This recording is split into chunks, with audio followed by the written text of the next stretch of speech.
We're ready to start our transportation workshop. Darren, it's your floor.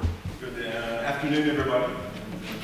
Thank you for the opportunity to provide the story of pre-K through 12 plus transportation in Wichita Public Schools.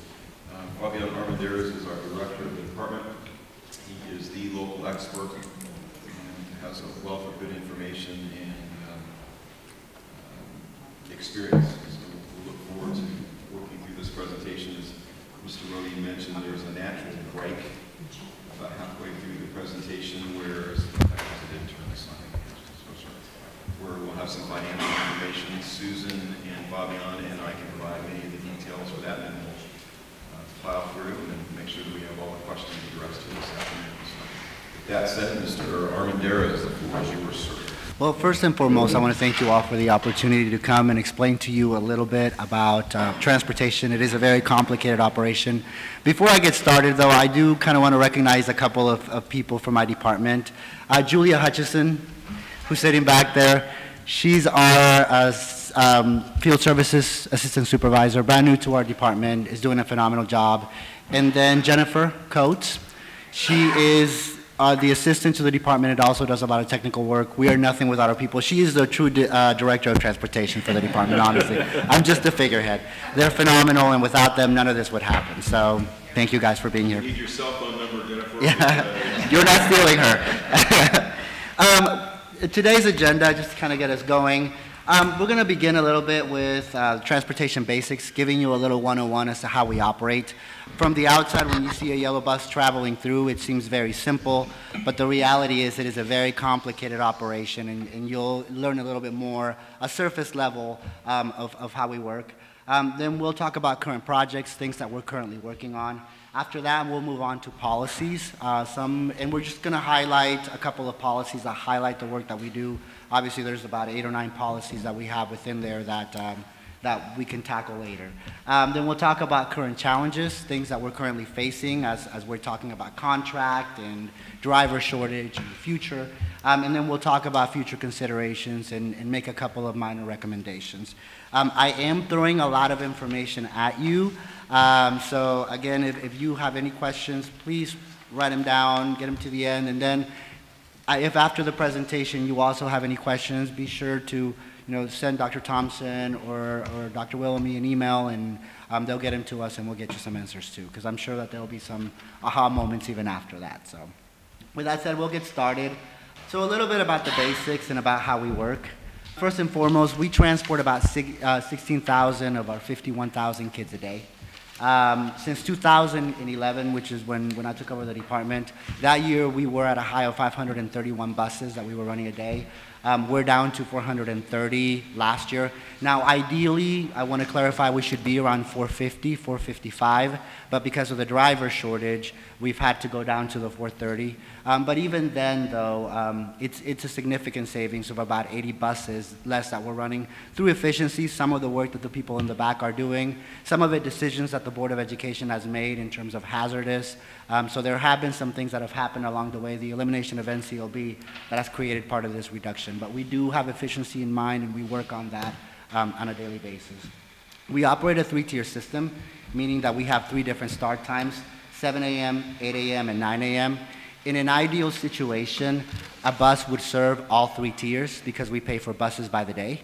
Our 7 a.m. schools are our secondary magnets. Our 8 a.m. schools are secondary neighborhood schools, with the exception of our 2 K-8 magnets. And then our 3rd-tier schools are our 9 a.m. elementary schools, which includes magnets. And this is important as we move forward, and keep this in mind when we talk about magnet transportation, because that tends to come up a lot. And there are some things that make this a little bit complicated. Our ultimate goal is maximum efficiency because we pay for buses by the day. So 51.7% of our buses are triple-tiered, meaning that they serve a 7, an 8, and a 9 o'clock school. Almost 40% of our buses are double-tiered, so they serve 2 tiers, primarily 8 and 9. And then 8.9% of our buses are single-tiered, so they only serve 1 tier. The majority of those are at the 2nd tier, but then there's some single tiers at the 3rd tier because of our special needs. Like at Levy Special Education Center, we have to transport staff. And so because of that, buses don't have enough time to pick up students, and then go take staff. So a lot of our single-tiered buses are levied too. This is the reason why we transport students. 6,500 of them we transport for neighborhood schools, 2.5 miles or more. About 4,200 we transport for magnet, and I should have put a parenthesis there too. Magnet is over 2.5, because there's that misconception that every magnet student receives transportation. That is not the case. We still apply the 2.5 mile distance to magnet transportation. 1,500 are hazardous, and then 1,700 are special education students. 970 are ELL and newcomers, and those because we have, not every single one of our elementary schools or schools have ELL programs, and so we transport students to other centers. Space available is about 811, and that includes hearing assigned. Those numbers were separated, but when I got the numbers for space available, it was 666, and I didn't think it'd be a good omen to include that on there. So I added the hearing assigned because they're technically space available too. So that adds up to 811.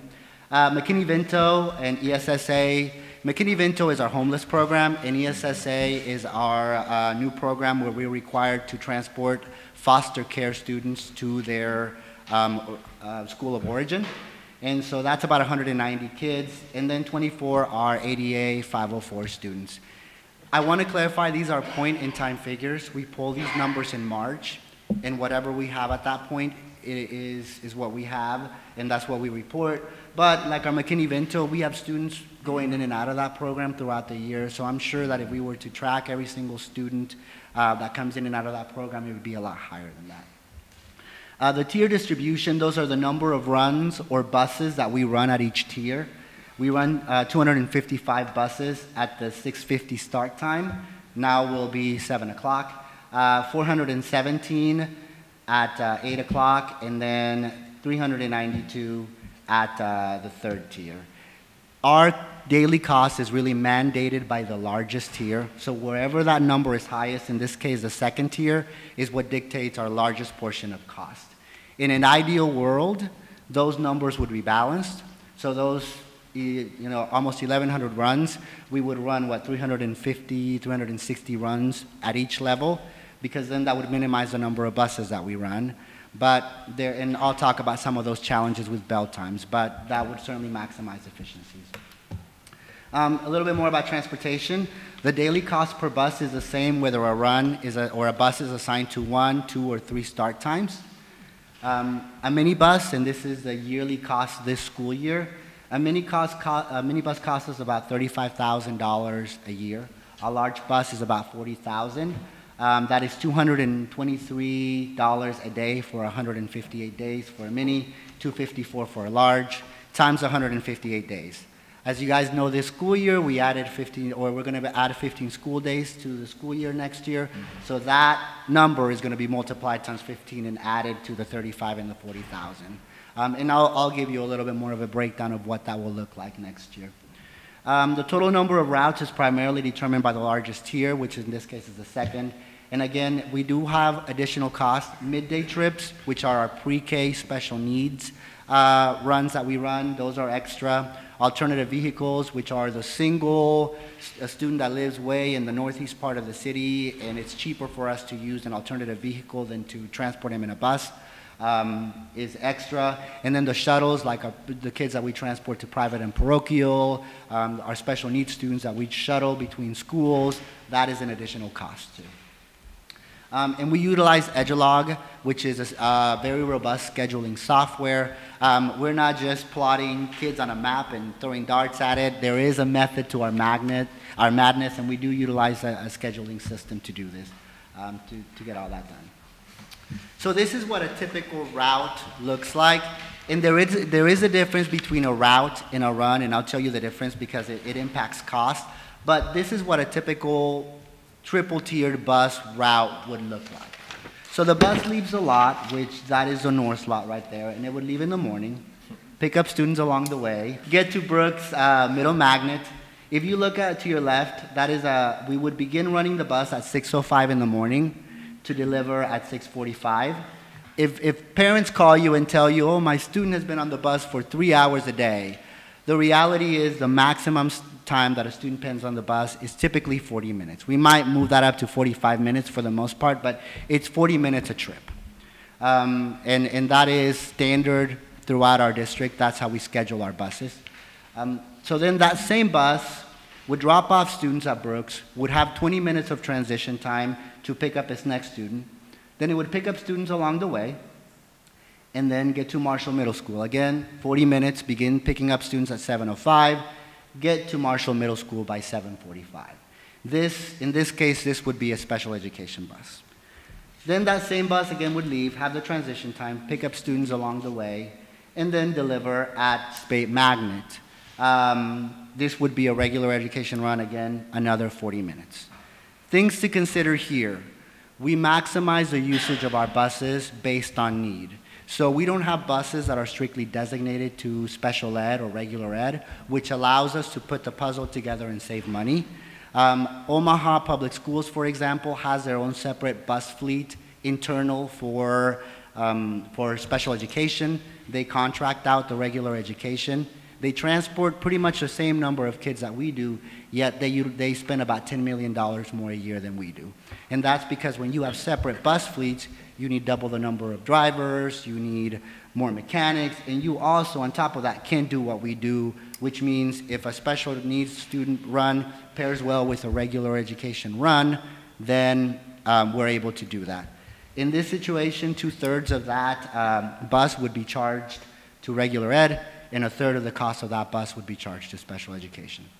Something else for you guys to keep in mind with this, because you're going to get a lot of phone calls. And I remember I came from Jardine, and when I worked at Jardine, I remember they were a first-tier school, and I remember seeing those buses with 3 or 4 kids on and thinking, why is the district wasting all this money? Which I'm sure you get those questions all the time. The bottom line is when you have 40 minutes to transport students from across the city, from Northwest to Northeast Magnet, sometimes you can only make 1 or 2 stops. But what you have to remember is just because that bus only has 2 or 3 kids at that first tier, that same bus could be picking up 40 kids for its second tier, for its Marshall run, and then another 40 kids for its third tier, for its Spate run. So in essence, that bus could be picking up 100 kids, but during its first tier, it only has 3 because of the way the pairings work. So that's something else to consider as you think about this. Again, 40-minute run time is important. Something else here, a route is the entire trip of that day. So it is all 3, a combination of all 3. A run is a single trip. So it's trip to Brooks, that's what we call a run. A trip to Marshall is a run.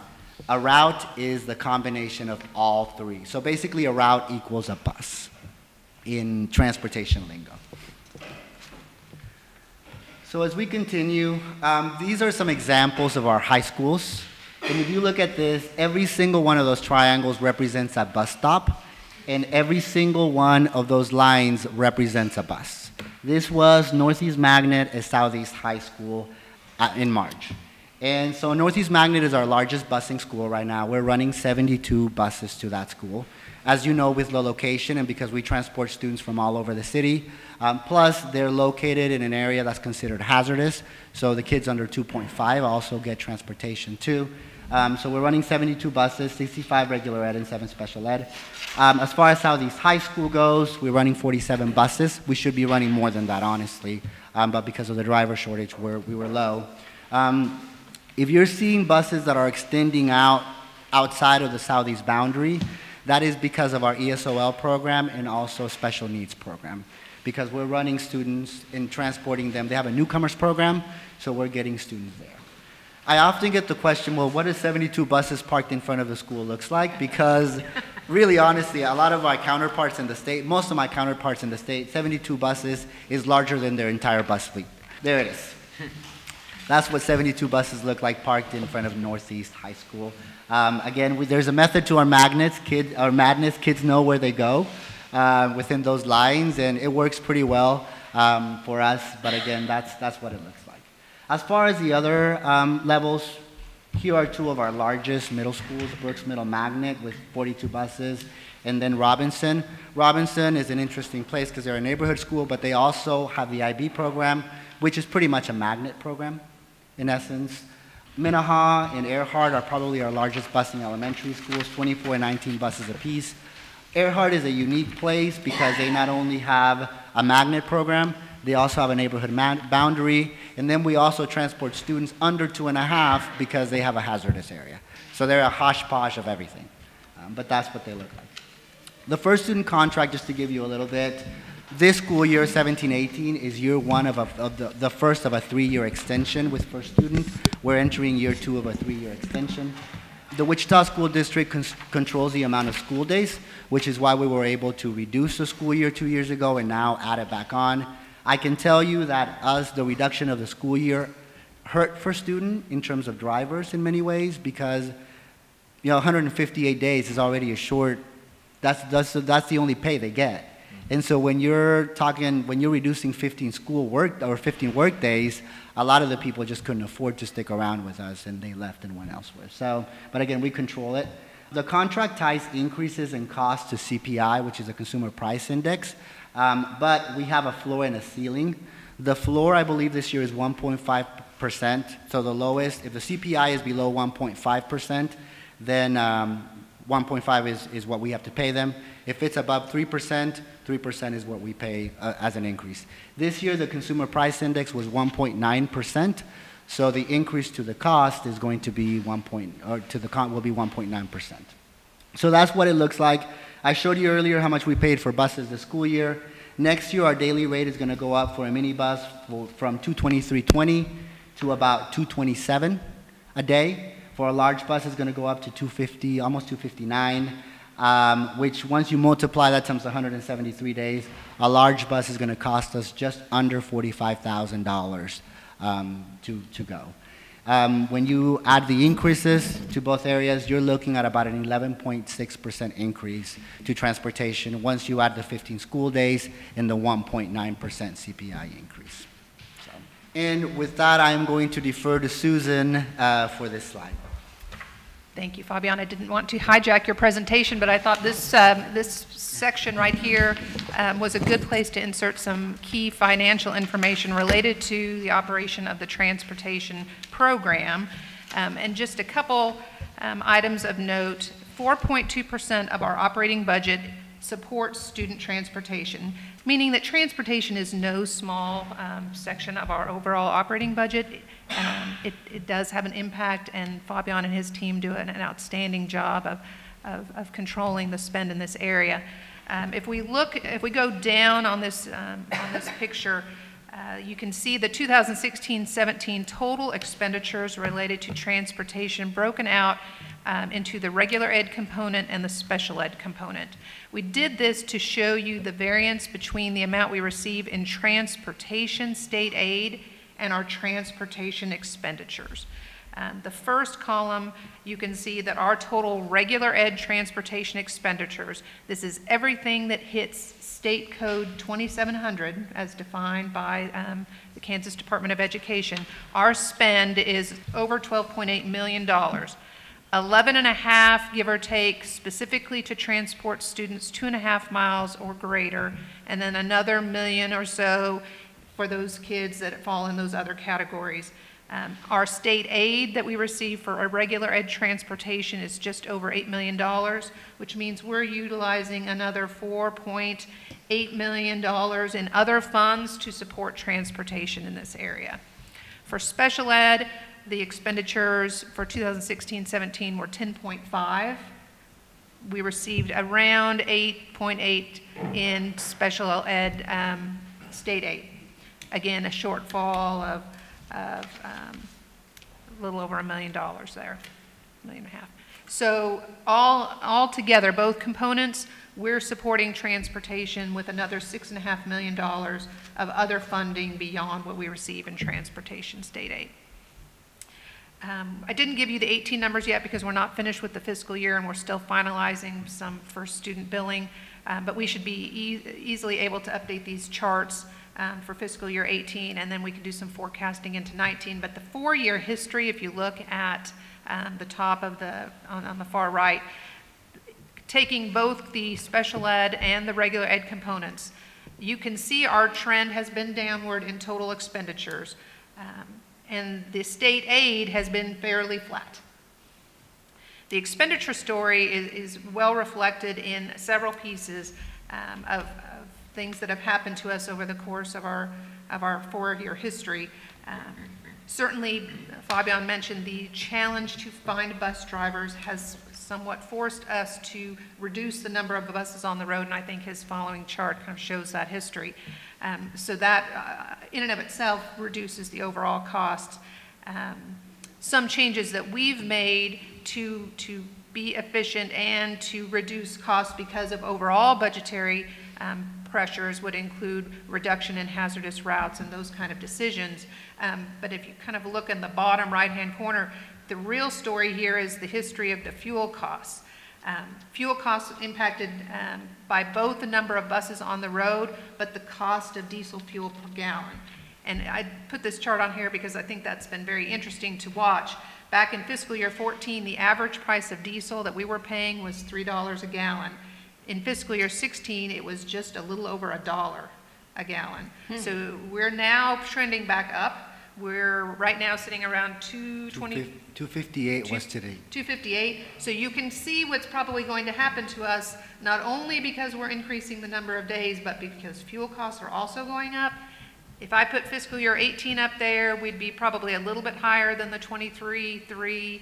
But next year, we're probably going to easily be back into that $25 to $26 million range, because not only for the number of buses, the number of days, but the fuel costs as well.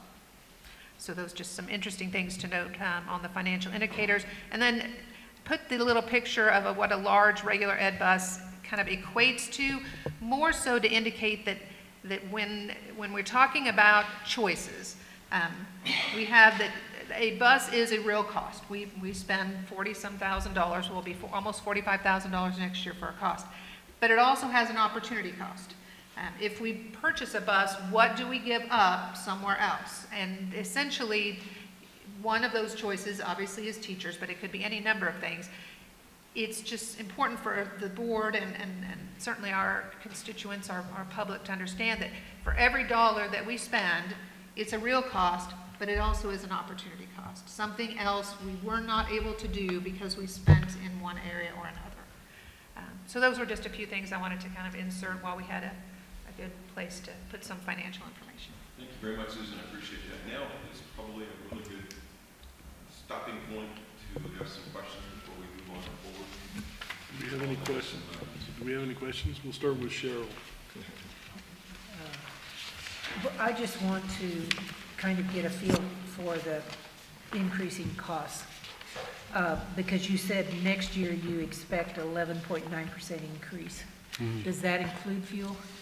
No, that does not include fuel. And fuel is difficult to forecast simply because it's a point-in-time figure. I know the EPA gives us an estimate of what they think the increases will be, but that's not always a good indicator. We've come up with some preliminary numbers, but we haven't finalized what the total increase will be. The 11.9% is just for your home-to-school transportation. You know, there's other places too where it will be larger. So we're really looking at that chart, the last one you put up right before this one. You had the 11.6% increase on there, and so we just have to anticipate, as we're building our budget for next year, that we're going to have to add in about how much? Well, when we priced the calendar change a few years ago, that was a package of not only transportation savings, but also the cost of sub-teachers and related costs, and that was $3 million. So you can imagine, as we reverse that, it's going to go back up. We're going to build that $3 million back into the budget to add the number of days that we'll pay for the additional days of transportation, the additional sub-costs. I don't have it split out as far as what specifically for transportation, but ballpark, you know, you're looking at about a $3 million calendar impact to the budget. And then you'll have a slight increase for the 1.9% cost just on the transportation contract itself. So you'll have a few components there at play. So, and then the fact that we are estimating a bump to fuel prices. So it'll end up in the 3.5. We're looking at least at 3 million and maybe closer to 4 or 5. It won't be 4 or 5. I would estimate at this point at 3.5. 3.5 million. But that's really ballpark. We're still crunching through those final numbers, so. And that's the difficult part about forecasting for next year is partially is because of the driver shortage. Because do you budget for 450, 60 buses hoping that first student will have them, or do you budget for the 436 or so? Because there is a possibility that with us increasing the calendar that we might be able to get more drivers too. So that's part of what makes this forecasting challenging, is you also have that additional element there on top of the fuel prices. So are we budgeting for the 450 drivers? Our plan is to budget for the buses that we want on the road, which is 450 buses. Okay, thank you. And then if we're off a little bit on fuel, we've got a little bit of cushion there if we need it. If we can't get them all day one, I think that cycles a little bit. In fact, I think we ended the year at more drivers than we had anticipated. So that was the good news for students, that we actually had more buses on the road. Stan. And I just want to basically say beforehand that my questions are not meant to suggest that I'm advocating any kind of policy change. They're just questions at this time. Okay, so the tier system won't change since we've gone back to the regular calendar, right? There'll still be a 3-tier system, Will right? be a 3-tier system, yes. Okay. The start times are going to change by 10 minutes, but that's about it.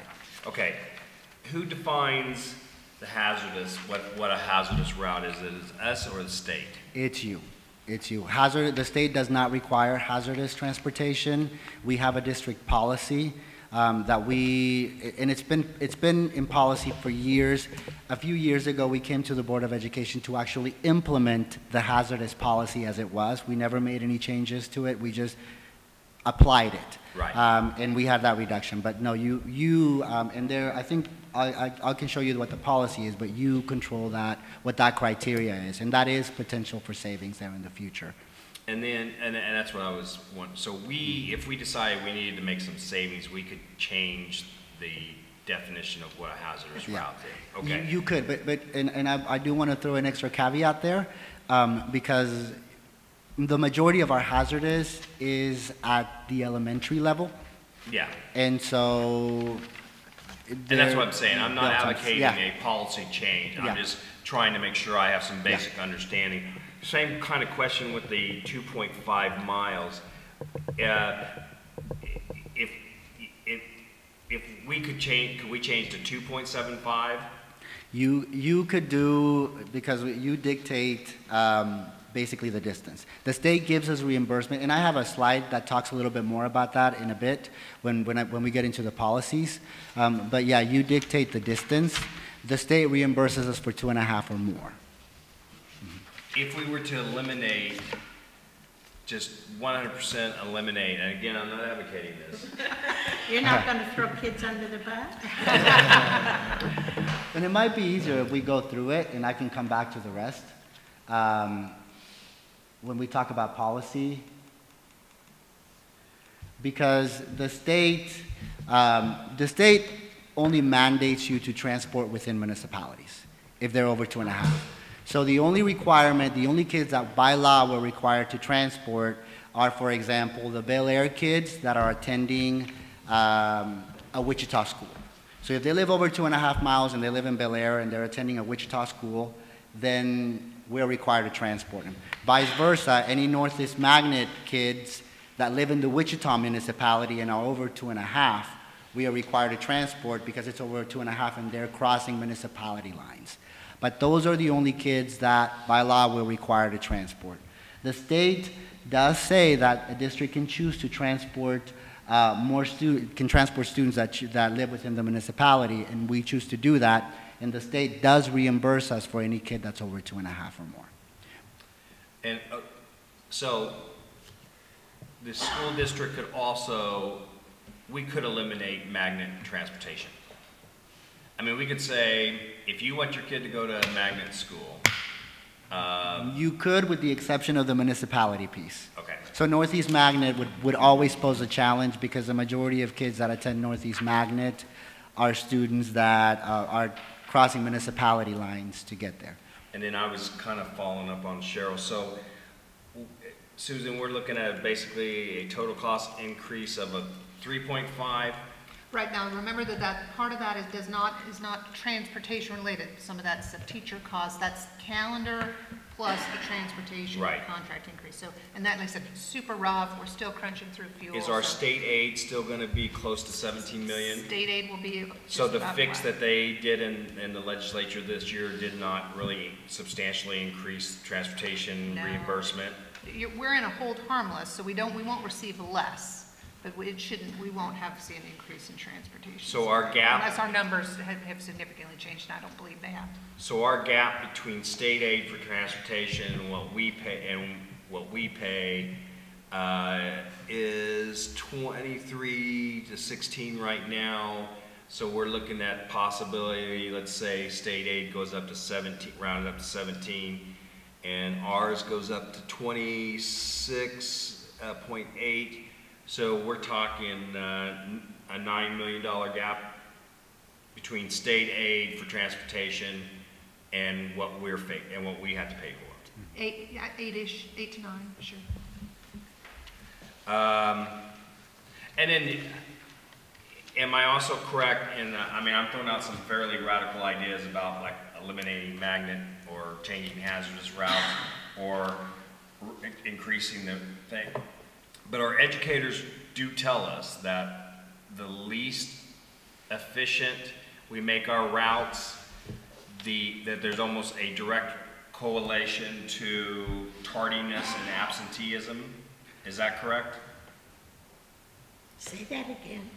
There's almost a direct correlation. I mean, if we made our routes. And here's, there's a slide that I'm going to address that towards the end too. Okay, well then let's skip that question for right now. Because you can't look, and the way I'm going to put it is you can't look at magnet transportation alone without looking at school start times. I have a slide that addresses that. Okay, let's I'm hold sorry. off on that. Yeah. That's it. Retract that statement. I've got a couple of questions if nobody else does. I'm sorry, go ahead, Julie. Mine's pretty simple. Not near as controversial as it stands. You made a comment early on in your presentation about some staff being transported to levy. Is that kids that require an adult to be with them during their transportation time? Is that what that's about? They are, and a lot of our special needs students need someone familiar to them in order for them to be calm during the bus ride, and so we pick up paras and security officers at levy that ride along with those students. There's also bus drivers and first student staff cannot hold students, and so levy staff is allowed to do a little bit more to help security and the safety of those students. You got one, Ben? Yeah. Go ahead. So the three-tier system, just for the general public and my understanding, is that the white placards on the side of the buses? That's it. It Okay. tells you, Allison, Marshall, Earhart. So That's like- the three schools that it's serving. You know, I can tell folks out there, hey, this is our three-tier system. Every bus you see that has 3 white placards on it, it's going to at least three Schools. different schools. That's correct. Okay, Yes. cool. Go ahead, Ron. Where does after-school rec programs, because is that cost, do we pick up that total cost? We or is that pick up with that- YMCA, and where does that fall on here? We pick up that cost, and I should have put that in, where the extra, where you have midday trips. We also pay for those late runs, the late activity buses. I forgot, I think it's around $30 or $40 a trip that we pay for those buses, but we do pay extra for those. Okay.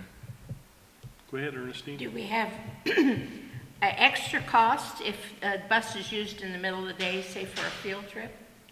Yes, field trips also cost extra. The amount that we pay for buses is strictly your 3-tier to school, and then your 3-tier in the afternoon going home.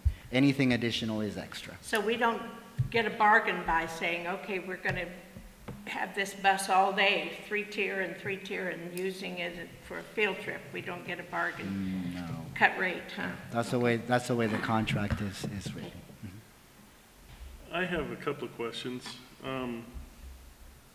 See if I can remember them here. One is, what's the difference? You're talking about large buses and small buses. What's the difference in seating on that? A large bus has a capacity of 71. That's triple seated legally. Ideally, in an ideal world, we run them at 47 for secondary, which is double seated. Although I have to admit that at Southeast, we've had to because we don't have drivers to crunch some of that. 23, or I believe 13, is the 2 double seated for a minibus.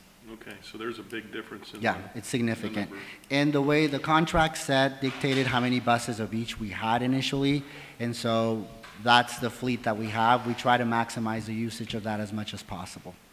Do we track the number of kids that are 16 and older that ride the bus with us, or is that a?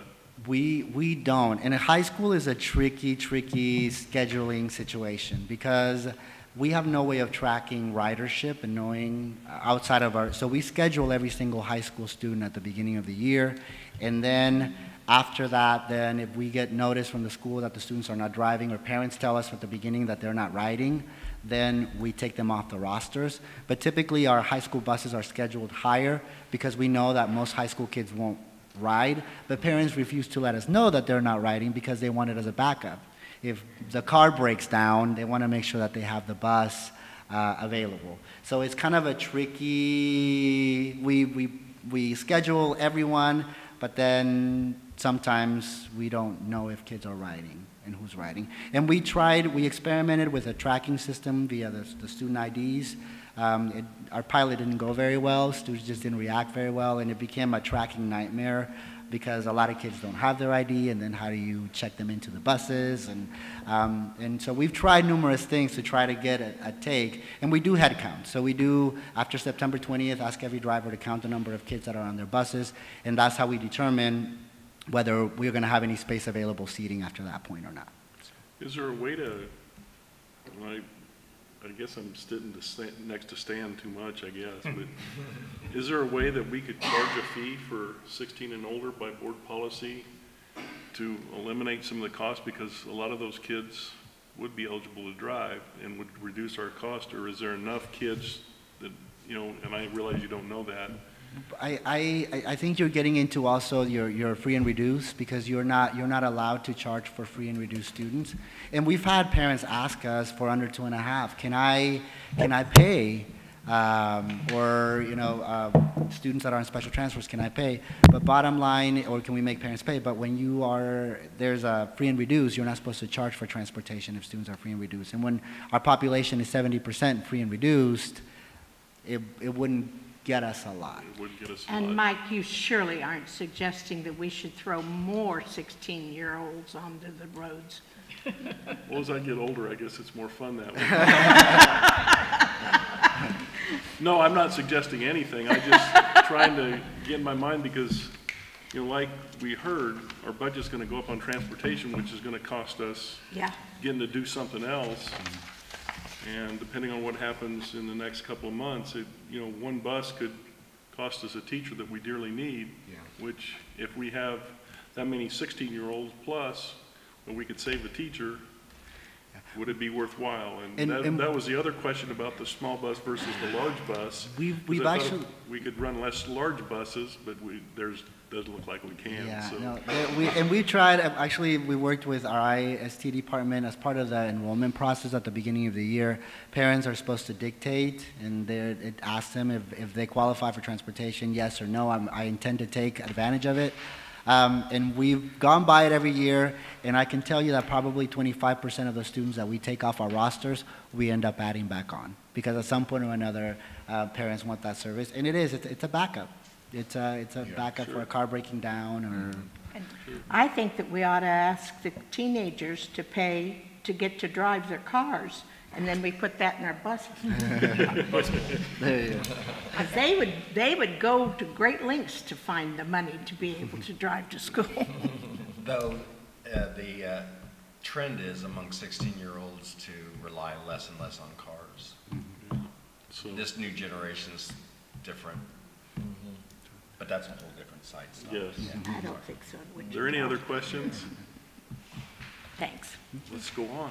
Thank you. So this shows you the number of buses that we've utilized. As you can tell, during the 2013 school year, when we had enough bus drivers and things were, we were running NCLB at that point. There were several things that were in place.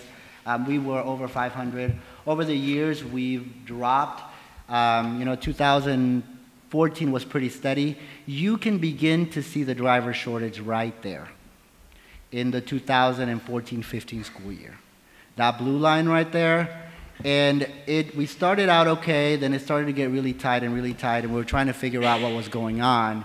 And by the time we realized around billing 13 that we were 20 to 30 drivers short, we had to do something because we were combining a lot of bus routes. The system was incredibly inconsistent, and so we had to tighten the ship and schedule not to our ideal, but to what we could manage at that point. And as you can see, that's where the significant drop happened from the 480 all the way down to the 450 or so. And we were able to maintain tight through the end of that year, and then, as you can see, kind of where the trend is. This year has been better than last year, I will say. First Student has been able to get us a few more drivers. And so we've been able to keep the numbers a little higher, but again, we should be the 450 to 455 ranges where ideally we should have been most of this school year. And I will say this is a point in time figure. There are a lot of things that could change next year. Special education assignments, if they move categorical programs around, that could mean that we have to add several buses. The good thing that's helping us next year is Bryant's opening up at 7 o'clock where we have the available buses, so that's not going to have as much impact. But there are things that are outside of my control, ESOL programs, that often get added, or even just mobility within our kids. If more students further away apply to magnet schools, that often adds more to cost too. So just keep that in mind, that we try to be the best with what we have, but things change from year to year. Transportation fuel costs, and this is to give you a little illustration as to what we do with fuel. And I can tell you that we're very unique in the First Student contract, and kudos to Darren and kudos to Tom Powell, who negotiated this contract with First Student. Most people that contract with bus contractors, they contract everything, including fuel.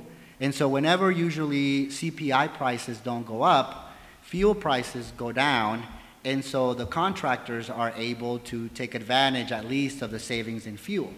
Well, because we own both fuel and the contract tied to CPI, we have been able to take advantage of the fuel savings too. And in many ways, that's helped us in the long run. So kudos to Darren and Tom Powell for that portion of it. We purchase fuel in 7,500-gallon increments several times a week. And usually when the tanks are low, Jennifer gets a call from First Student saying we're low. We put a bid out to some of our approved vendors, and then we award the bid to the lowest bidder at that point. And so then they get the trucks, they deliver fuel. Just so you know, I know 7,500 gallons several times a week seems like a lot. Just to give you a little idea, during the 2016-17 school year, our buses traveled 7.96 million miles. Mm-hmm. So if you were to run a relay with our buses around the world for those 7.96 million miles, our buses would go around the world 320 times. That our buses would travel if they were leading. Is that around the equator? Yeah. So I just Googled circumference. So, but yeah. So we travel a lot of miles, and when you travel that many miles, obviously you're going to utilize a lot of fuel. Fuel and the other piece is I only gave you the miles for our home to school transportation. Fuel is also utilized for our field trips. It's utilized for any trips that USD 259 that's sanctioned by 259. And so those fuel out of the same tanks. So I have no way to predict this because a lot of times we have a lot of sports activities going on, or we have a lot of trips to the pumpkin patch, or people go to the Cosmosphere. All of that comes out of the same tank that we use for home to school. And because of that, we're able to translate and give schools a lower field trip price for the charters that they take, because we as a district pay for the fuel for those field trips. We've been averaging around $226 for the year. I just took a yearly average, but like I said this morning, we were at $258 was what we paid for fuel, because we just fueled for summer school this morning, so I got to see the bid. Now, that's tax exempt, correct? It is tax exempt, and then we do receive a rebate. I'm not quite sure exactly what the amount of that rebate is, but we do get a little bit of money back as part of that rebate.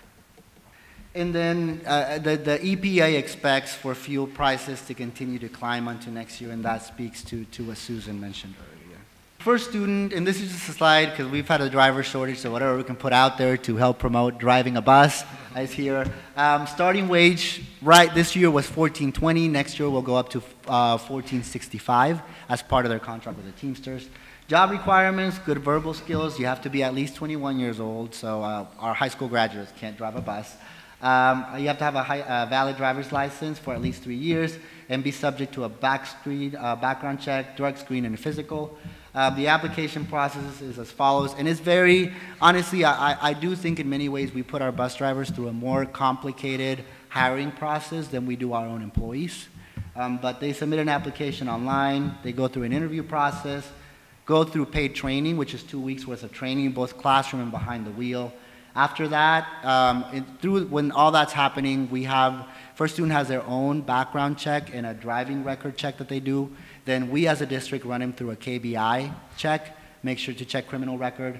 And then after that, then they still have to pass their CDL exam, and then they get to pick a route. So it's a complicated process. How many hours a day does a typical driver? It depends, and I'll touch a little bit more on that when we talk about the contract and all of that, and Teamsters. If you run a triple tier, you can average between 6 to 8 hours. If you run a double tier, typically 4 to 5, maybe 6. And your single tiers, they're guaranteed 2 hours morning and 2 hours afternoon. But that's where we struggle to fill the most position, because who wants to come in and work 2 hours in the morning and then take an 8-hour break and then come in and work for 2 hours in the afternoon? And that's what makes Southeast High School complicated and difficult, because they have the largest number of single tiers. Because of their location, we can't pair a lot of Southeast buses with anything else. And so they're the last routes to be picked because they have the lowest number of hours. But the way the contract is written with their Teamsters, which First Student does have a contract for drivers with the Teamsters, they pick routes based on seniority. So a lot of our high behavior needs buses and a lot of our single tiers are the last ones to be picked. Talking a little bit about projects, our current work, and a little bit about what we're doing. First of all, to my knowledge, we are the largest school district in the country that has implemented a district-wide behavior management program. It was developed in 2013 by a committee that included drivers and school administrators. We really made the bus ride an extension of the school day. We're using safe and civil concepts, which is what our schools are using, in the driver's seat to train drivers, which is a first student bus training program. And we've aligned it to district behavior initiatives. So all of our buses are champed. So just like kids are seeing champs in the classrooms, in the halls, when students get on the buses, we also have champs as the same expectations. After we implemented the plan in 2013, we saw a 50% drop in the amount of referrals that we had. But as the years have progressed, we've seen an increase. So over the last couple of years, over the last year, we put the committee together again to revamp the training schedule. So what are we doing? We're doing a full driver training for bus behavior management again to give them our initiatives. We are also revamping a lot of the lessons, and Julia Hutchinson, who I think stepped out for a second, is running that whole portion of it. And then we're redoing training for our school staff. We're also revamping materials. We created a behavior matrix for our drivers that highlights expectations and tells them, and really aligns it with what district standards, and then we've clarified high school expectations. Really our goal is for everyone to understand a common language. In our contract with First Student, we dictated that they give our own district management behavior training that we've developed with Safe and Civil. So all of our drivers hopefully are speaking a common language. Now it's not perfect. We're not transporting packages, we're transporting human beings. But for the most part, I'm really proud of this. It's a labor of love for many of us, and we presented it at several conferences to high, just a high response, just because it really is unique to our district. Other projects that we're working on, we're working on a driver recognition program. As I told you, First Student has had a driver shortage for several years now. We as a district do a great job in supporting their recruitment. You know, we allow them to put banner buses in our schools. We put flyers at the end of the year with report cards. We help as much as we can with recruitment. Where we've been laxed on, and I take responsibility for some of this, is in the retention. We just hadn't thought about retention and what we were losing in many ways. And so as we process for next year, we're going to be doing some interesting things with retention. We're going to be doing some celebrations. What I did not realize, I finally got their longevity list. First Student employees, now First Student employees that were previously Durham employees, that were previously Ryder employees, or whatever contractor we had, they are the most ignored service employees to our district. Because whether we want to call them USD 259 employees, they're obviously not, but they are indirectly and they provide a great service to our district. We have one of their managers that's about to retire, 47 years serving our kids. 47 years. We have a driver that just completed her 42nd year, and a lot that are 30 and 40. But they're the ignored facet of our service population, because they've gone through several contractors. They've never come in front of you to get a longevity recognition, even though they provided service to our kids in our community for that long. So this upcoming school year, Dr. Thompson is going to help us start out the school year. So we're going to do a longevity recognition during orientation with their peers. And then my goal is in October, during, which is Bus Driver Recognition Month in the state of Kansas, we're going to bring them in front of you, hopefully do a good news item for you to recognize those people that have served our students for 20 years or more. So just expect that as we move forward. And we'll be doing some more things. We're working on also some positive, doing a good thing type of things that we'll be implementing throughout next year to helpfully help with some of the retention piece. We're in the middle of an upgrade to our scheduling system, Edulog, and they call it an upgrade, even though the upgrade is a low grade, because the system is a lot slower. We're moving to SQL Server. They're forcing us to do so, and we're having our share of challenges, so I'm hoping the beginning of next year will be okay. But my team is doing a phenomenal job of cruising through that and moving us to that next level. First View, we brought an item to you guys for approval a month or so ago about the parent application. We started piloting it. It was solely in the year that when we got it approved that we piloted it with the schools to start with. So the schools are now, Robinson and Minnehaha, are now being able to track their buses and figure out an estimated time of arrival. We will extend that for the first 2 months of the school year at both Minnehaha and Robinson to parents. So we will begin testing the parent-facing version of that. We're working on some security pieces because obviously we don't want every person to be able to have access to this, and parents tend to be very free about who they share the information with. So we're creating a contract that we're gonna hold parents responsible to them not sharing that information with anyone else. There are also a couple of other vendors that offer something similar for a lower cost. So we might be coming to you with approval, or we might be piloting some other products out there that might be a little bit more cost effective and do something similar. So just know that my goal is by spring of next year to hopefully have something in place, be it First View or something else for parents to be able to track their students and where they're coming from. And then the Wichita Transit pilot, which we've talked about. We're currently serving 4 middle schools, 3 high schools. It really does expand the option for students that live under 2.5 miles, and those are the kids that don't qualify for transportation, that have the high truancy rates. The Wichita Transit Authority has been great to work with us. They've adjusted some of their routes. They've adjusted some of their times to meet our school start times, and are doing the same for next year. Ridership was okay. I mean, it wasn't great. We were expecting more, but it's enough that the transit authorities wants to continue. It's a great service to our community and to our kids because for $20 a month or $75 a semester, they get unlimited ridership. So if they're high school and they work, they can ride the bus to work. So there's a lot of other options outside of school. So we want to continue that. And we will meet this summer to discuss next year and any adjustments that we'll be doing. Again, I think there's a growing push, and a lot of urban school districts are moving to transit authorities handling transportation. That's great, and I think if our transit system was a little bit more robust, we could do that. But I think their total fleet is like 50 buses. So when we're running 72 buses to Northeast Magnet, I don't know how much of their service scope they could give to us. So just something to consider. But it's been a great pilot, and it's been successful. Are there any public buses going out as far as Southeast High School? No, and that's the thing. And that's the problem is if they are doing that, they would need to go to the downtown transit center and then take whatever bus to wherever they're going. So it's a lengthy ride. Again, we are doing some things. I know at Chester Lewis, we have some students because we don't provide transportation to those students. So we do have some students that are using public transit. And then this year, because of their start time, and we had some available buses, we are also doing some creative things without adding cost. We're actually running a shuttle from each of the comprehensive high schools to Chester Lewis to get kids there. So, and that was added, the only cost that we've added to that is fuel, that's it.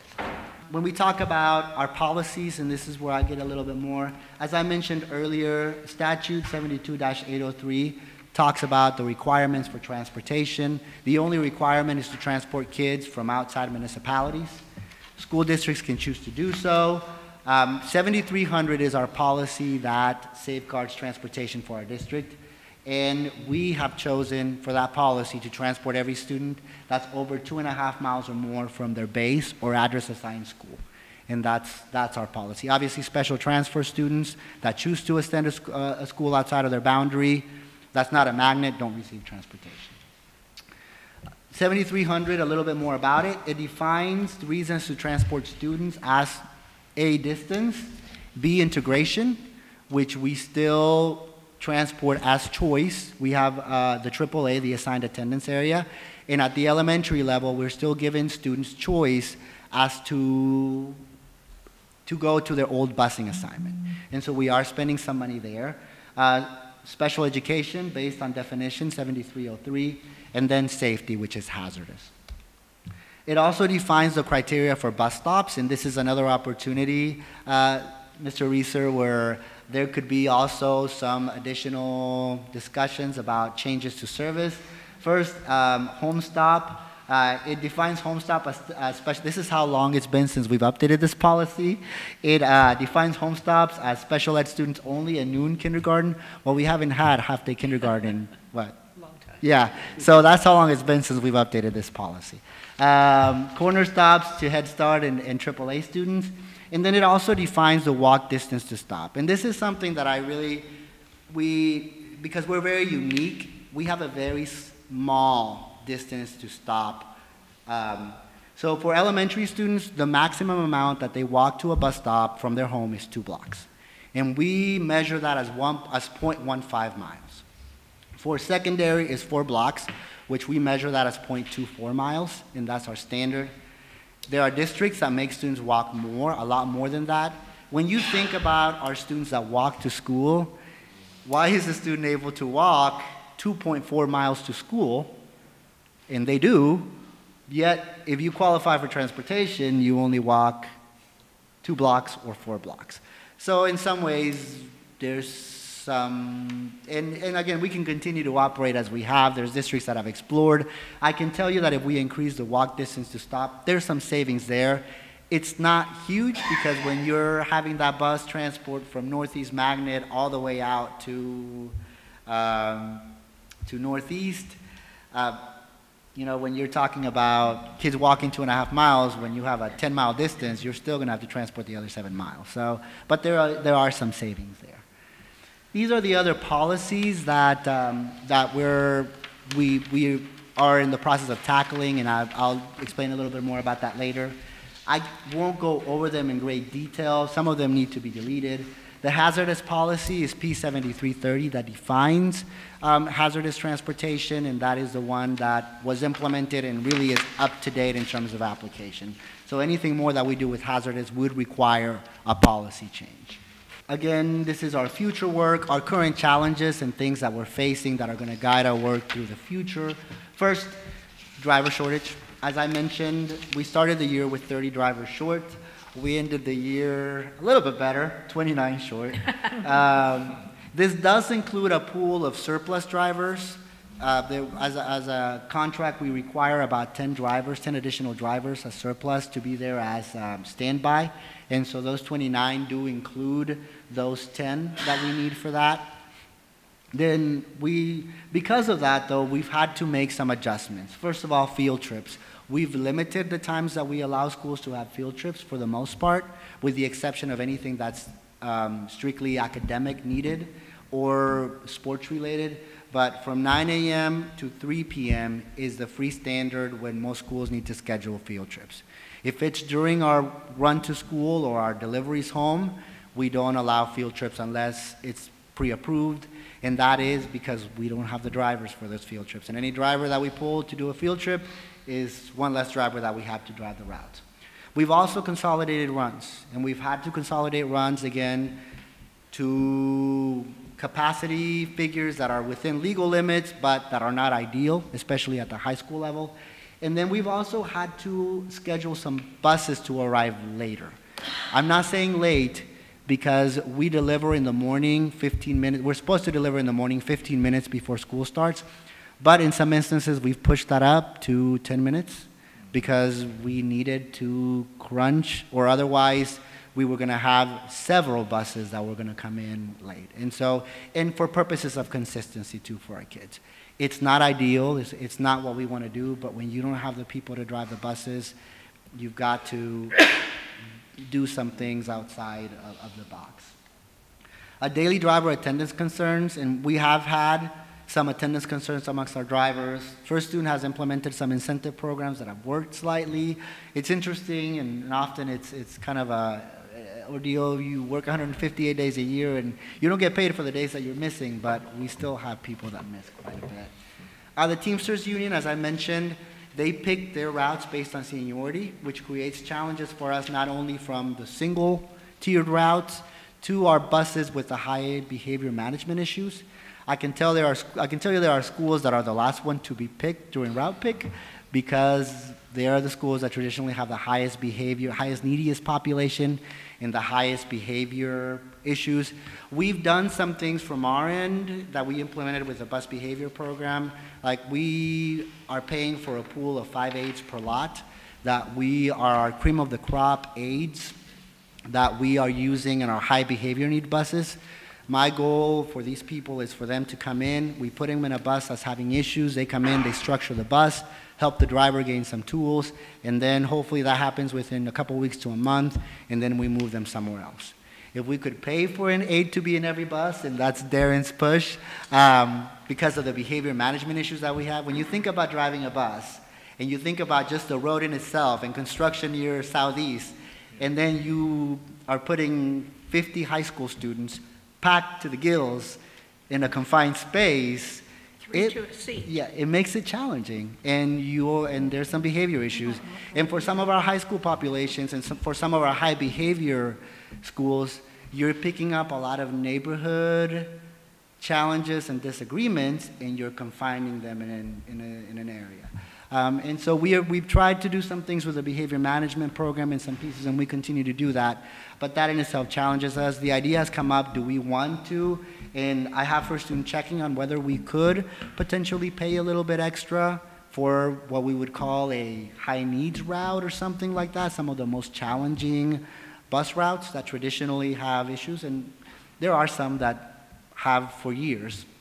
In the past, if we had the drivers, we could split them, especially if it was during a tier where it wasn't the highest tier. You could split those buses to help with some of those behavior pieces, but right now with the driver shortage, you just can't. So there are some things that we're doing with that.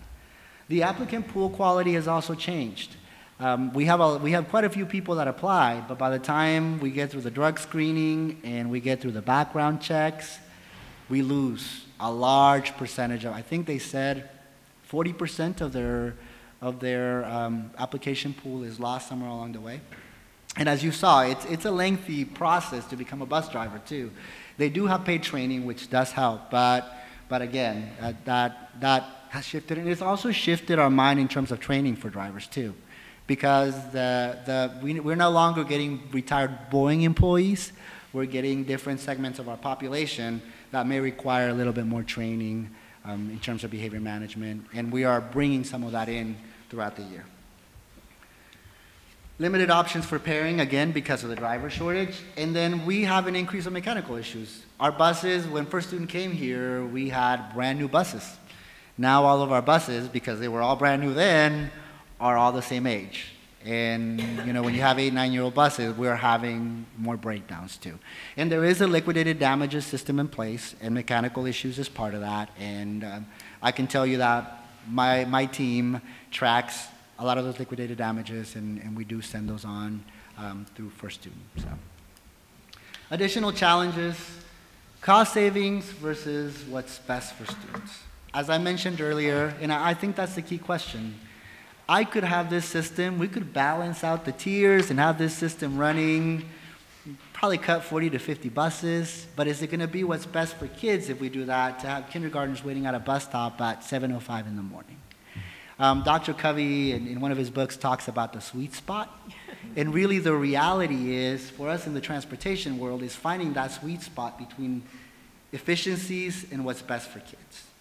And that is challenging to get to, but really that's the reality of where we live in. As Susan mentioned, for every bus that we cut, it's a teacher, but for every bus that we cut could potentially mean no hazardous transportation, could potentially mean kids are walking more distances to a bus. Those are the challenging and the challenges that we face every day. Hazardous transportation, there are 24 schools currently that have hazardous areas. Any future changes would require a policy update. And I do have a presentation that's solely hazardous transportation only that we could certainly ship your way, that explains a little bit more about the policy. But again, Derby did away with all of their hazardous transportation a few years ago. So, I mean, that's certainly a possibility. What I will tell you about hazardous transportation is it's majority at the elementary level. And when you think about our highest tier is our second tier, which is our secondary school. So without bell changes, I don't know that you'd get huge amounts in terms of hazardous. Now, maybe if we took away the southeast transportation and some of those other areas. Bell time changes, as you saw earlier in the presentation, we have 212 buses sitting idle at the first tier. Because our secondary magnets, we don't have enough. So that's a potential if we could move some schools to start at 7 o'clock where you could do that. Now, I will tell you, district leadership is doing a great job in having the foresight to do some of these things. Like, for example, Bryant is opening up this next school year as a 7 o'clock school. That in itself is going to allow us to open it without needing to add any buses. Now, what I will say about Bryant is going to require a lot of minibuses at that 7 o'clock time. So expect the phone calls from patrons saying, I saw a bus with 3 students, because we're going to have to utilize now our large buses for magnet transportation, because our minibuses are going to be, a lot more of our minibuses are going to be at Bryant. But again, it allows us to utilize them without any additional cost to our district, except for fuel, obviously. Magnet transportation, and as I mentioned earlier, we have that magnet policy over 2.5. But again, I will go back to, you cannot tackle magnet transportation alone without bell time changes. Our highest tier, without what? Without bell time changes. Our highest tier is the second tier, which is our secondary schools. There are only 2 magnet schools at that time. It's our K-8. So it is Horace Mann and it is Gordon Parks. About 30 buses altogether. So if you eliminated all magnet transportation, a bulk of that would be those 2 schools. But again, you're still leaving a high tier at the first tier because you still have all of the elementary that you'd be taking out transportation for, and yet it wouldn't translate to a lot of savings. So without looking at bell time changes and doing one of these changes as a standalone is not going to get you a huge bang for your buck. And then the other consideration is when you think about magnets, there's an OCR agreement that dictates magnets as our source for diversity. So that's another thing to consider with magnets. And it also allows us to keep a segment of our population that would sometimes go elsewhere too. So there are some other considerations to have with our magnet schools. AAA choice busing, as I mentioned earlier, there are some potential savings there. That's also part of our OCR agreement. But what we could do with permission is right now the assigned attendance area, the AAA at the core of our city, is split up in several different little boundaries. So the Mueller, the Gordon Parks, the Spate, and the Louverture boundary all have tiny mini boundaries within their boundary that are the old busing assignments. And those are continued to be choice schools. Because their choice, we have a handful of kids that are choosing to exercise that choice, but even if one student chooses to exercise that choice, we must transport. So in many instances, we have a full bus running with 1 or 2 kids from those areas. The potential there is not necessarily to eliminate it, but you could consolidate towards you could make those areas bigger, and that way, you know, you would be picking up 10, 15 kids instead of just 1. So there's potential there too. And then the potential contractor RFP. As I mentioned earlier, we're entering year 2 of a 3-year agreement. After that 3-year agreement, we could put the contract out to bid, or we could renegotiate with First Student. If we do an RFP, it will be hot and heavy, and would probably, an RFP would need to be out for a new contractor sometime early next spring, January, February, March time. Because a contractor, once you select a contractor, if we're changing contractors, you need about a year to give them to, first of all, buy any buses, because we are huge. I mean, you're talking about 500 buses that they would need to buy, and the manufacturers can't put them out that quickly. And then you also need to allow for a good transition.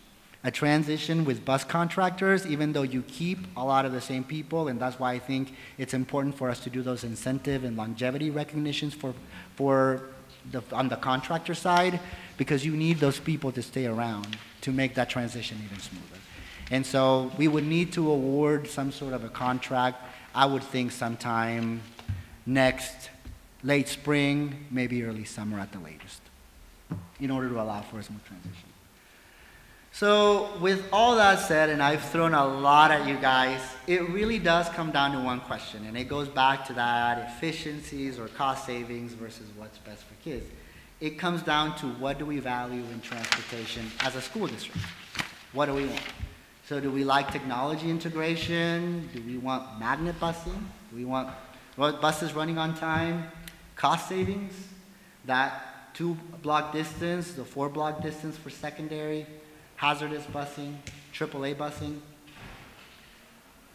no elementary starting at 7 a.m., ELL busing, all comprehensive schools starting at 8 p.m. or 8 a.m., 3-tier system, 40-minute runtime.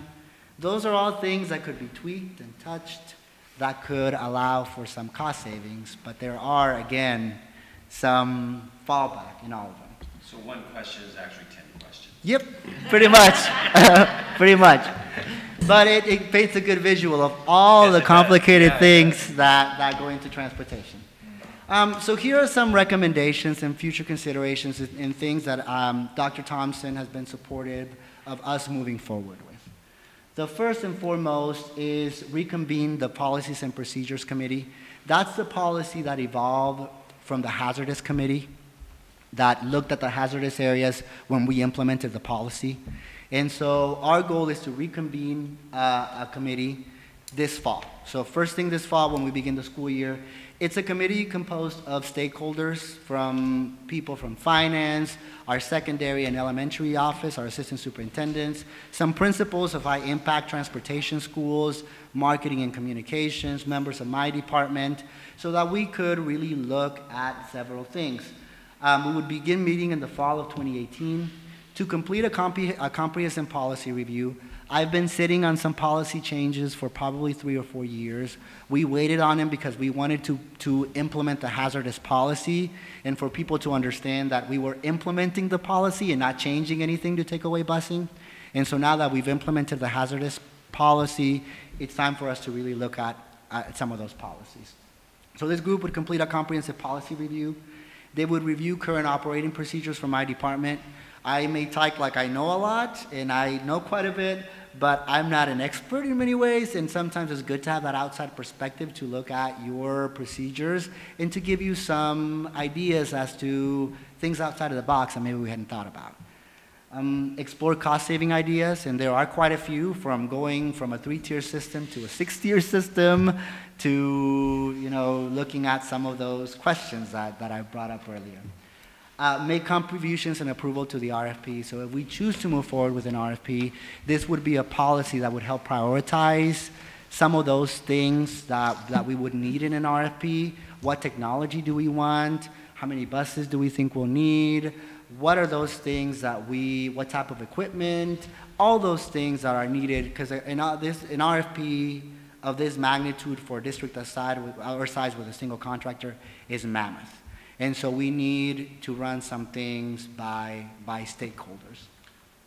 And finally, the goal would be for them to make recommendations to you in the spring of 2019. This would be a superintendent-appointed committee, so Dr. Thompson would let us know whom she would want as a part of this group.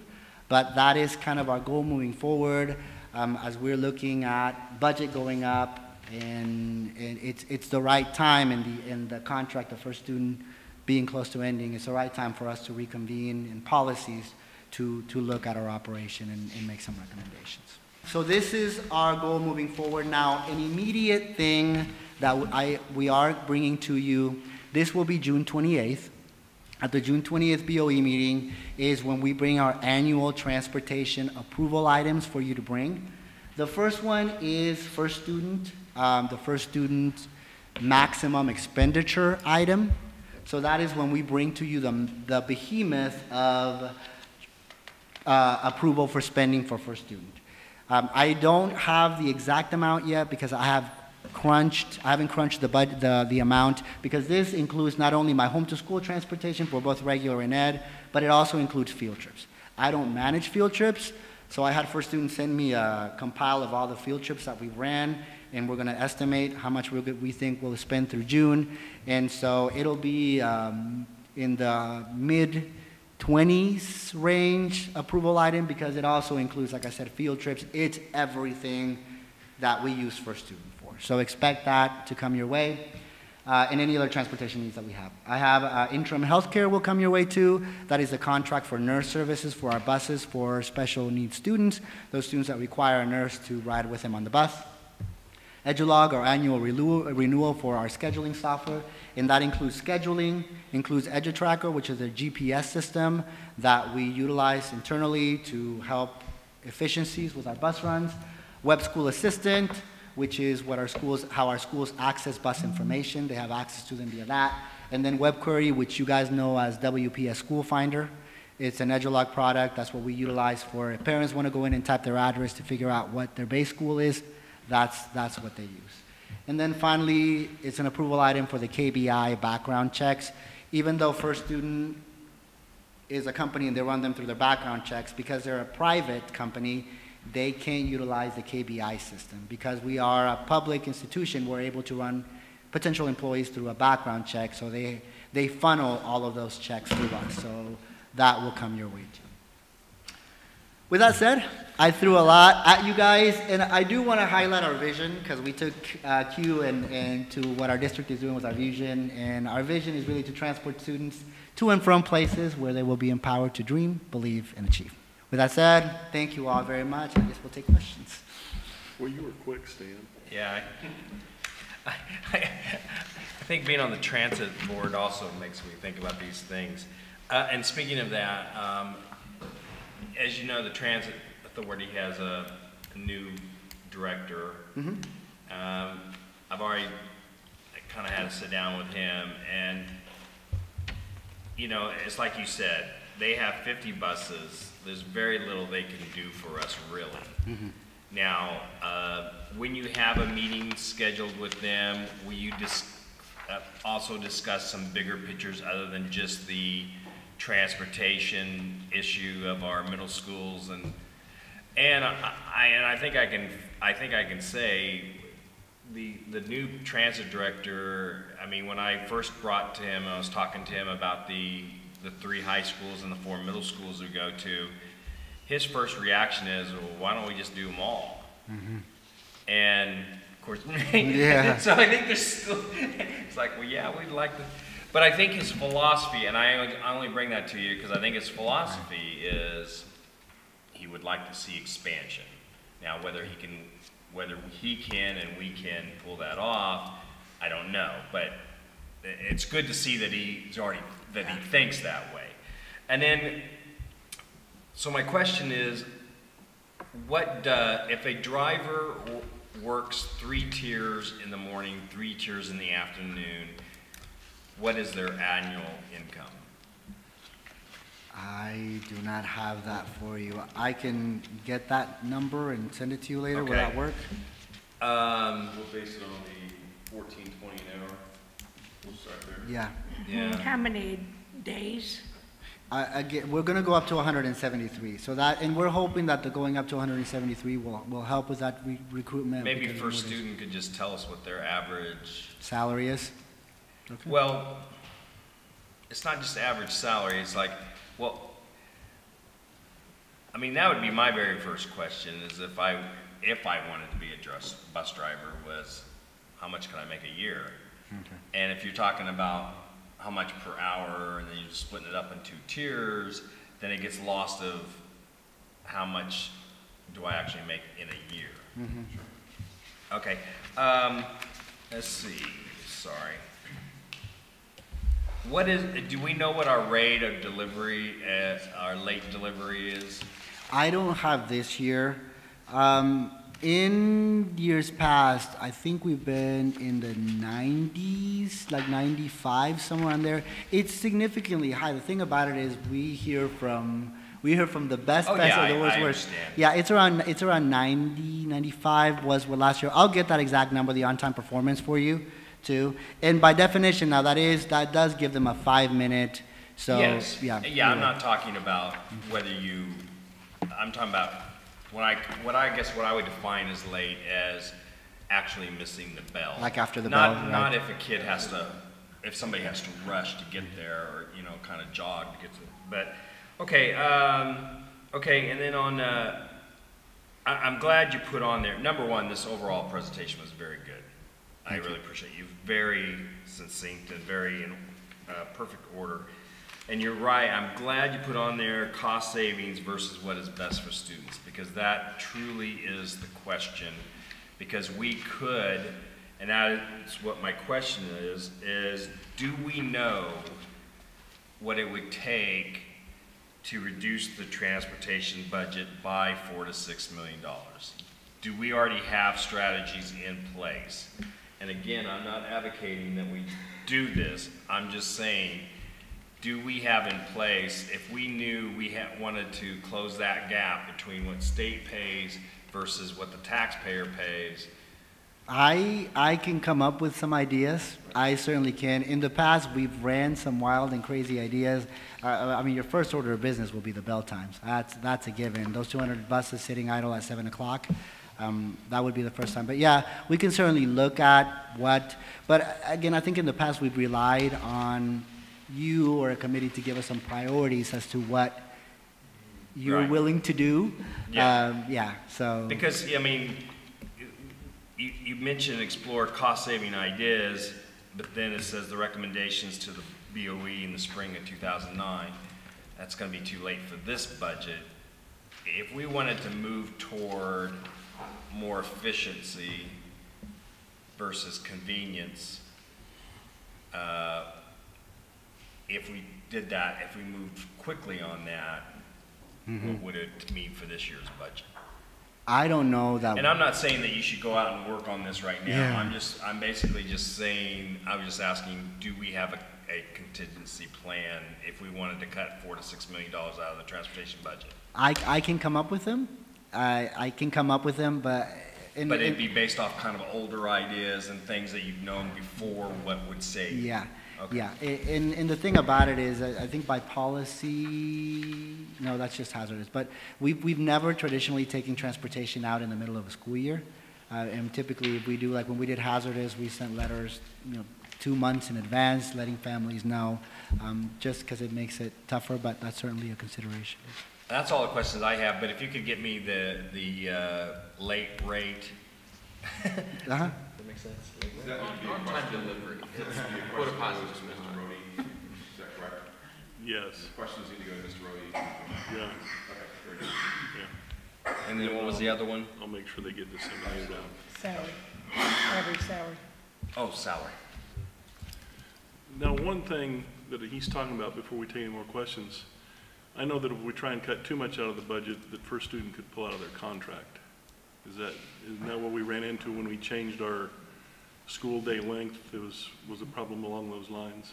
The district controls it. That doesn't mean that they couldn't do it. It's a huge risk to them as a company because they are a national-wide company that has a lot of contracts. The minute that they would do that, I mean, I think it would certainly hurt the reputation, but yeah, that isn't really good. For every action, as we know, there's an equal and opposite reactions. So, Exactly.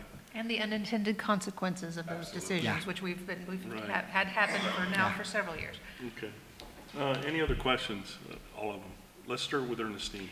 Well, I just want to tell you that do you also juggle? It's very good. He does. Wow. I couldn't understand how anybody could keep all of these pieces together, but I'm pretty impressed. But what I figured was that an 8-hour day for the maximum that somebody would make $113.60 a day. So then you just would multiply that times the number of days. Okay.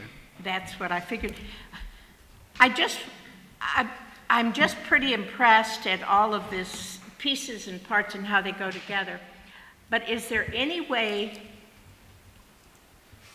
never mind, because if I open up this can of worms, then it begins, when you move this here, then you have to move this here and all of that. Almost a bit of a shell game. It is. And so, never mind. Ron? The software or the program, EduLog? EduLog. That does all the scheduling, the routes. It's a computer program and they... And actually, it's a computer program that facilitates, I actually have a team of schedulers that do the scheduling. And so we utilize the software, but they plot students. As with any software, it maps, but it doesn't recognize that there's a stoplight that takes 3 minutes on Right, Kellogg. yeah. And so my team makes adjustments. I have a team of 5 schedulers, and with the high mobility that we have, they are busy year-round. They're super busy at the beginning, but they're busy year-round. Yeah, I used to work at UPS, and I remember when they got on their computer system, and I mean, it told the driver which turn to make every time because, it costs, of course, they're very cost conscious. So, yeah, I was wondering if that kind of follows the same. Yeah, it's similar, only we don't have the technology integration on buses, which I think as a part of new contract we need to consider. We ran an antiquated system. We create the routes, gives them turn-by turn directions, but then we turn it over and hand it to them in paper copy. And then drivers have a notebook that they have turn-by-turn directions, since that's what they follow. There are technology pieces out there that offer integration in terms of what you guys have in your GPS or what we have here that give them those turn-by-turn directions. But again, if we want that, it's an additional cost to a contract or something that needs to be included as part of the RFP. So they do the app and they do all the software stuff? EduLog? They offer it. They offer it. And there's other companies offer that offer it too. Yep. Go ahead. Yeah, I have a question on the committee that you're putting together, because I think this is one of the key things for us as a board. Because their recommendations are coming to us in the spring of 2019. In those recommendations, are you anticipating that they will be bringing in to us, we need to go out for an RFP for a new company, or we're going to extend the contract, or some kind of a suggestion for us as a board on what should happen next with the new contract starting a couple of years from now? I actually think that type of recommendation would come directly from Dr. Thompson.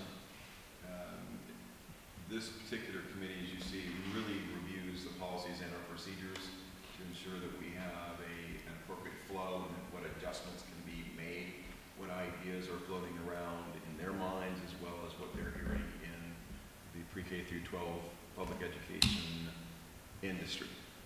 So in theory, yes, we could get some recommendations to the board, but in theory, obviously, we'd be working very closely with Dr. Thompson to see what needs to move forward. So we really would anticipate that they probably would be bringing us things like, if we expand from 2 blocks to 3 blocks, we can do this, or if we put stationary stops in for high school students, we could say this.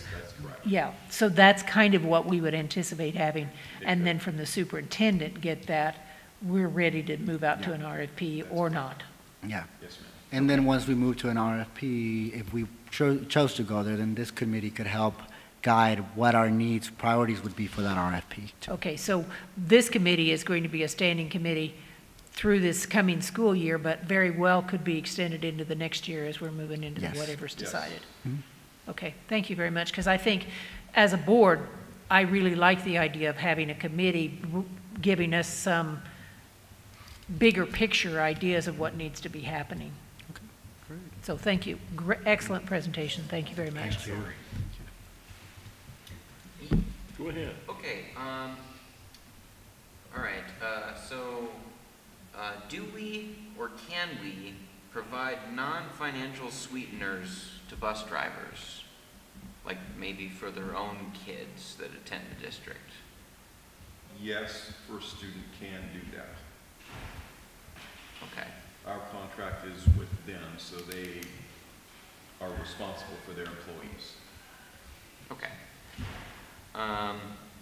How does the arrival time match up with breakfast service times?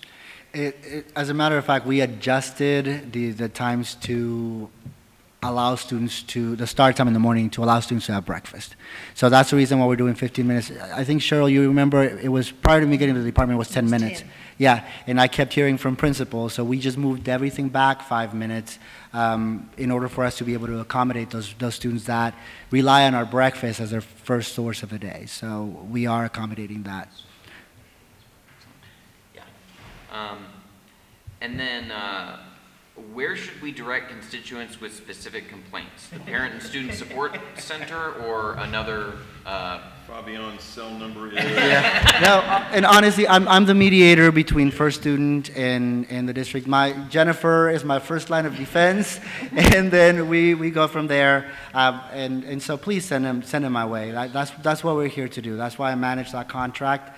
Although right now I don't know if you can call it managing it, but that's our duty. I mean, that's what we're here for. Okay, and maybe this is like a Dr. Thompson or a Tom Powell question, but I'd maybe like, since I'm new and a bunch of us are fairly new, maybe a little rundown of our responsibilities and obligations with the Office of Civil Rights desegregation agreement. Just basically where we're at, where we used to be, where we're now. Kind of all the details and what we need to do and what we're doing right now. Perfect. Correct. Definitely for Dr. Thompson. Yep. Okay. Julie? You ran by it pretty quick and I didn't catch it. What happens with special transfer students in Messing? They don't receive transportation. Any student that chooses to attend a school outside of their own, they don't get transportation. Now, there are times where we do have stops near those students, and if we have space available on our buses, we do allow them to ride, but those are kind of few and far between. And those typically happen with a lot of the kids that live outside of our district too and come in. They come into an existing stop inside our district, and then we pick them up from there. So a parent that has to have transportation provided for them their alternative is gonna be a magnet application and getting accepted to a magnet school, and then they'd be over the 2.5 Yeah, miles. that's correct, although I can tell you this, we'll get in trouble if we advertise magnets as means for transportation only. I'm not advocating that, I was just trying to understand. That's an option, yes. I'm good stance. I'm not advocating for this. And I will say that for a lot of, I'm just trying to understand and for a lot of our families, that is the reason why they just be honest, that's the reason why they choose magnets, is because of busing. So. Mike, I had just one last thing. Go ahead. That just reminded me of something. You said to us about the shortage of bus drivers. Are they having a shortage, or is there a lot of turnover? Or is it just a combination? It's a combination of both. I will say this.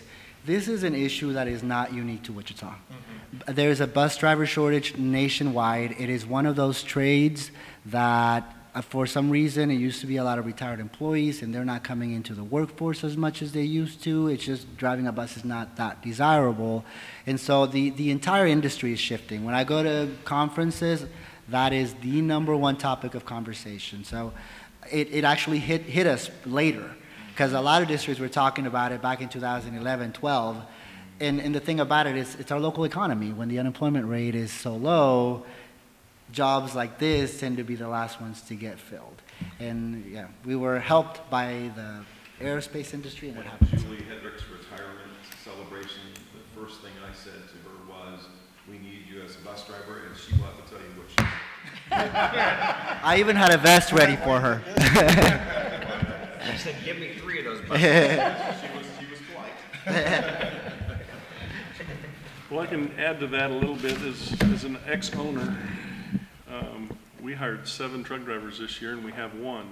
And our restrictions aren't as deep as these. Right. And we pay less. Yeah. And CDL drivers are impossible, but I did have one question. I don't know how to ask it, so I'm going to just ask it. Your slide on Northeast Magnet showed all the buses parked out in front, and we have a 212 bus Tier 1 extra. Is there a way to build a policy where the kids that are riding from 119th and Central to Northeast Magnet would utilize a bus that's not being used right now to haul them across town at an earlier time? So say we get them there, instead of them going to school, 8 o'clock when they start, we pick them up at 7 and transport them and fill up a bus or 2 that way and transport them across, so we don't have the crunch And there's nothing that's stopping us from doing that. As a matter of fact, that's what we did with Chester Lewis. We did it later because our 3rd tier is lower to get them there. The issue is supervision in many ways, because then you're going to end up with 40 or 50 students and someone else to supervise. Now, does the cost of the person to supervise them offset the cost of a bus? Those are things, but that's certainly a possibility that we could explore. Because I was thinking with that in Southeast, if we were to use 50 buses that we're already paying for, it would be fuel. Yeah, and we do that at the beginning of the year. That's one of the creative things we did at Southeast. We actually, because we have that 40-minute runtime. If they didn't have a first tier, we started those buses earlier. Part of the challenge with that is it doesn't work the same in the afternoon, because then what are we going to do when we get them home, too? Yeah, because then you would have to get them out of school earlier in order for you to get them home, too. So. There's always a consequence. Yeah. You were absolutely correct. Fabian and I spent a lot of time bouncing ideas off of each other. What about this? And, that's great. The devil is always in the details. I've had many bright ideas that was completely torn down by those people in the back. So. And teachers are telling me that it's amazing what even a 5-minute delay I agree. can mean for that student that day in that class. Mm-hmm. It's just, talk about, every action creates a reaction. It really does. Yeah. It's funny that you say that, Stan, because when I talk to principals, almost invariably when I ask, what will make a difference, it's usually, if we could have 100% transportation. to get all kids to school all the Yeah. time. Yeah. I mean, that's what would make a Yeah. difference. Well, obviously, cost prohibitive, but when we talk about then pulling back on transportation, you know, are we exacerbating other issues like, you know, we talked about? So- I hear the exact same thing, and you said it better than I did. I can tell you this, we work hard every day to make do with what we have. And people on the first student side, to give them credit too, because when you're 40 people short some days and you're trying to, every single one of their staff members is out driving, and it's yeah. So. Is there any other discussion? Gentlemen, thank you for your presentation. It was fantastic. That was very good. Good job. We look forward to seeing what you have for us in the spring.